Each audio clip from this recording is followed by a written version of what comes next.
Bonjour, bonjour. Je suis ici avec Annie De Falcis. On est très fan d'elle. Elle nous a vraiment... C'était incroyable. Tu étais là l'année passée quand on était au Grutli et qu'on en a fait la grande cérémonie pour reconfirmer en fait cette... explique peut-être. Mais je sais pas parce que chaque fois que tu parles de Grutli, j'ai les larmes qui viennent parce que à travers cette expérience le jour de la Pentecôte l'année passée, je crois que c'était le 31 mai, j'ai découvert la Constitution suisse. À savoir que j'ai lu le préambule de la Constitution, l'article 1, et j'ai pleuré.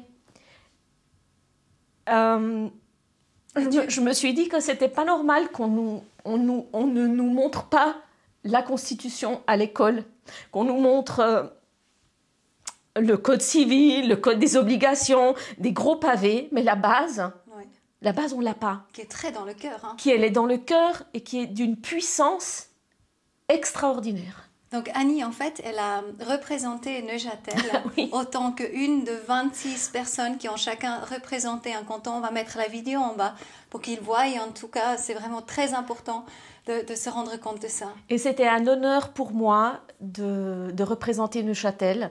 C'était un honneur pour moi que Werner ait pensé à moi parce qu'on anime des ateliers ensemble. Et le fait qu'il m'ait proposé de représenter Neuchâtel m'a beaucoup touchée. Oui. Et il n'y avait pas une autre place dans ma vie où j'aurais voulu être ce jour-là. C'était comme si j'étais vraiment, vraiment à ma place et qu'on vivait une constellation à 30, à 26. Ouais. Et c'était d'une puissance, j'avais l'impression que tous les ancêtres étaient là, tous ceux qui ont envie qu'on défende cette constitution et qu'on défende nos libertés. Donc c'était extraordinaire et d'une puissance et d'un amour. Et t'es belle. Et là, tu fais partie vraiment des Amis de la Constitution depuis toute cette année, en fait. Tu as beaucoup été très active. Qu'est-ce qui te tient spécialement à cœur? Là, il y a les votations qui arrivent le 13 juin. Qu'est-ce qui te tient à cœur? Pourquoi il faut voter non? Parce qu'il ne faut pas voter. Il faut pas voter autre chose que non. Parce que nos libertés sont touchées, parce que on nous empêche de se réunir. On décide à combien on doit se réunir. On décide à combien on peut réouvrir les théâtres. Donc un tiers de la salle peut être pleine. Enfin, je veux dire, on nous empêche de prendre les anciens dans les bras. J'ai même envie de dire qu'on nous regarde bizarrement si on se prend dans les bras dans la rue, à un quai de gare, si on s'enlace, si on s'embrasse. Toutes les choses qui devraient être naturelles ne le sont pas. Voilà. Est-ce que oui. tu es comédienne en fait? Est-ce que tu as été restreinte dans ton métier de comédienne pendant cette année? Ah ben oui, je devais lancer mon spectacle le 25 novembre, le 24 et 25 novembre pour la Journée internationale des violences faites aux femmes, parce que ce troisième spectacle parle de la violence conjugale. Et je crois que c'était le 18 novembre, on était encore en pleine préparation. Les théâtres devaient réouvrir le 22 et ils n'ont jamais réouvert. C'est ça. Jusqu'à, c'était quoi, au mois de novembre, au mois d'avril? Le 19 avril, ils ont réouvert. Ça, exact. Voilà. Donc toute ma tournée, c'est ça. Toute la tournée de mon premier spectacle n'a pas eu lieu. Et j'ai dû, on a dû s'adapter. Il a été reporté 2-3 fois. Et à un moment donné, j'ai dit, on ne reporte plus. On attend que les théâtres ouvrent et ensuite on fixe une date. Et c'est ce qu'on a fait. Et j'ai pu la présenter enfin. C'était un bonheur de retrouver la scène. C'était le 4 et 5 mai au Théâtre du Pommier à Neuchâtel. Et prochainement, il y en a encore? Et prochainement, oui, au Théâtre de la Voirie à Puilly, les 3, 4, 5, 6. C'est 30 places, on est d'accord? On a même 25, même 20, 25 places. D'accord. À moins que le Conseil fédéral décide qu'on peut remplir les salles à moitié ou à 3/4 ou complètement. Voilà, on est toujours, on doit suivre. C'est devenu les nouvelles stars en fait. Et j'ai l'impression qu'ils y prennent goût. Alors, il ne faudrait surtout pas leur donner le pouvoir encore pendant jusqu'à 2031. On est d'accord. Non, mais parce que quand on a le pouvoir, on y prend. Pourquoi tu parles de goût. 2031, justement? Je sais pas, ce que j'ai entendu dire que si on accepte la loi Covid, elle rentre en vigueur elle est prolongée jusqu'à 2031. 2031. Donc, normalement, c'est 2021, à la fin de 2021. Et puis, va être prolongée, en fait, parce que ça se fait un petit peu comme ça maintenant. Hein. Les choses se font voilà, un peu sur le tas, comme ça. Hein. Ouais, D'accord. ouais. Et tu es aussi thérapeute. Oui. Tu es aussi thérapeute. Ma deuxième casquette, ou ma première casquette de thérapeute. Thérapeute de... Alors, je suis thérapeute de couple, thérapeute de l'amour, thérapeute spécialiste d'amour de soi. C'est quelque chose que je mets en avant dans mon premier spectacle. Donc, tous mes spectacles parlent des relations amoureuses.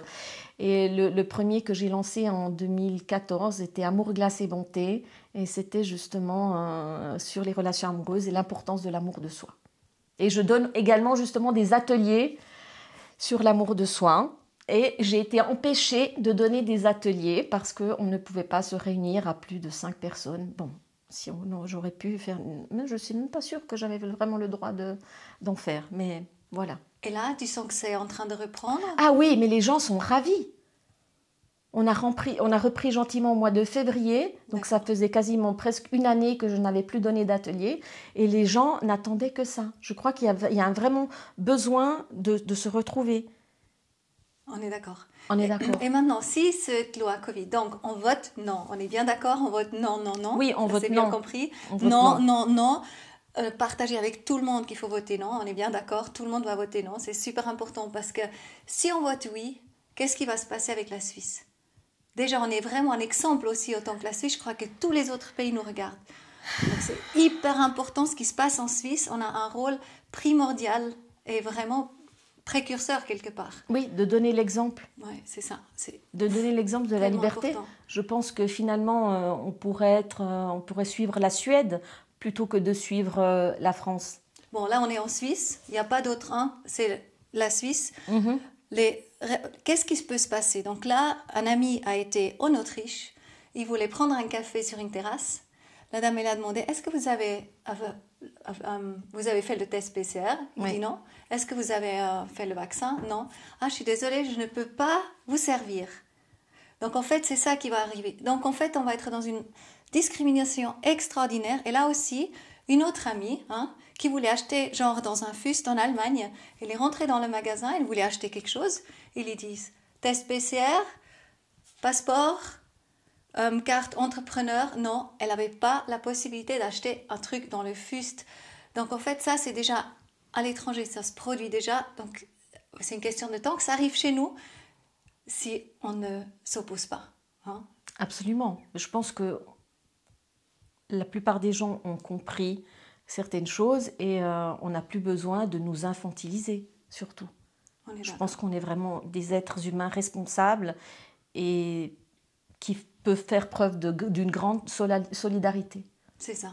Ouais. Et maintenant, Annie, vraiment, pour arriver vraiment dans quelque chose de très motivant, toi, comment tu vois le monde? Genre, vraiment, ouais. Comment tu le vois? Comment tu aimerais qu'il soit? Mais moi, je pense que je suis une enfant de l'amour.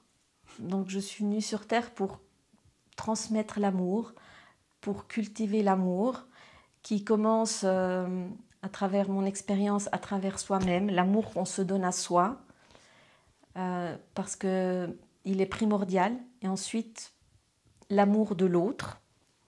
Et donc,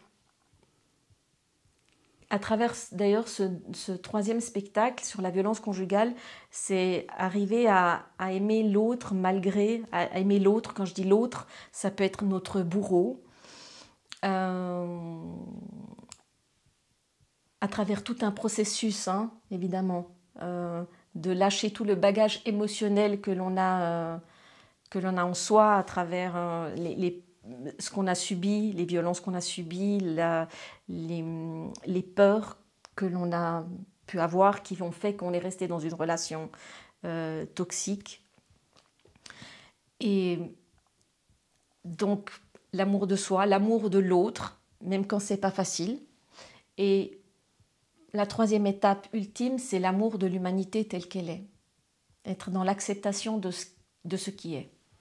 Qui n'est pas évident finalement. Hein. Parce que déjà, commencez par aimer-vous, par s'aimer soi, par vous aimer vous-même. Aimer soi, aimer les autres. Et aimer l'humanité telle qu'elle est. Oser rayonner. Oui. Oser être soi. Oser aimer les autres. Oui. Et ensuite, avoir le courage de dire j'aime aussi la planète et en fait, je vais contribuer avec qui je suis. Non? Oui. C'est vraiment ça. Et je trouve que tu le fais vraiment d'une merveilleuse façon. En tout cas, elle enchante vraiment les cœurs de tout le monde toujours. Peut-être tu as une petite blague comme ça ou un truc à la Annie pour le mot de la fin, ce serait génial. Le mot de la fin. All you need is love. Ba, ba, da, da, da. All you need is love, love, love. Love is all you need.